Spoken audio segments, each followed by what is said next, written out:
Je m'appelle Philippe Vercellotti. J'ai toujours eu envie de faire de la peinture. Et dans ma famille, il n'y a pas forcément une culture artistique particulière.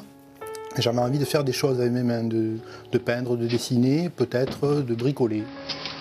Voilà, ici on se trouve devant mon atelier, qui est en fait la maison de mon arrière-grand-mère, qui a été longtemps un débarras dans lequel j'ai joué quand j'étais enfant, et où je continue à jouer en faisant mes tableaux. On peut aborder mes tableaux de différentes façons, c'est-à-dire on peut les voir comme des tableaux qui sont souvent bien faits, il y a un côté technique, mais ensuite on peut rentrer dans le tableau par des éléments, par un chiffre, par un mot.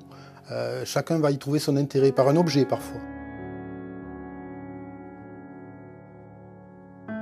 Je suis en train de terminer par exemple une série de tableaux qui sont basés sur des anagrammes.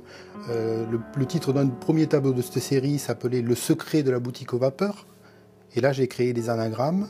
Et à partir de ces anagrammes, j'ai créé les tableaux. Donc le secret de la boutique aux vapeurs a donné du bleu que trouva Paracels existe. Puis ensuite, car la quête du bleu ouvre 6 étapes. D'Épique tableau au Louvre secret. Aux 4 bleus d'étoiles, Pérec a vu. La secte du but qui œuvre par l'extase. Et à partir de ces titres, j'ai réalisé les tableaux avec un jeu qui était l'équivalent des anagrammes, mais dans l'image. C'est le 5e de la série, qui s'appelle « Aux 4 bleus d'étoiles, Pérec a vu », qui est donc l'anagramme de tous les autres titres. J'ai joué sur tous les éléments qui sont dans les autres tableaux de la série, avec dans celui-là une chose particulière, c'est cette mise en abîme de l'image. Sur le mur du fond de ce nouveau tableau, il y a encore un autre tableau sur lequel ne se retrouvent que les 6 éléments principaux qu'on retrouve dans les 6 tableaux de la suite anagrammatique. Dans mes tableaux, il y a aussi un élément qui est important, c'est les titres.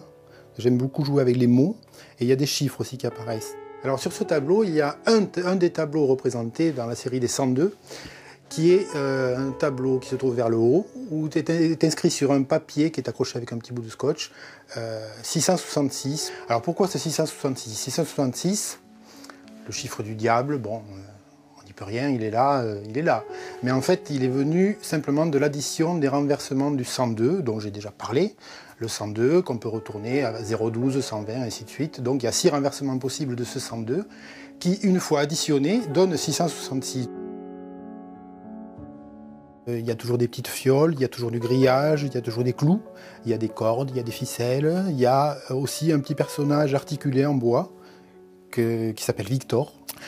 En revenant sur le principe des anagrammes, mon nom c'est Vercellotti, l'anagramme de Vercellotti c'est Victor Letel. Donc Victor c'est le petit personnage, c'est un petit peu moi qui me promène dans les tableaux.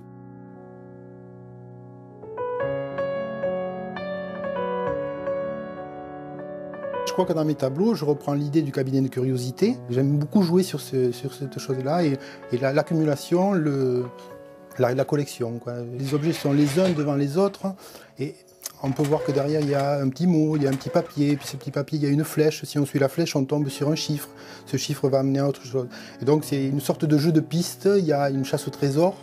Et ça, c'est bon, le côté enfantin qui ressort, quoi. Moi, j'aime bien m'amuser, je continue à jouer, quoi. Je me crée moi-même mon jeu.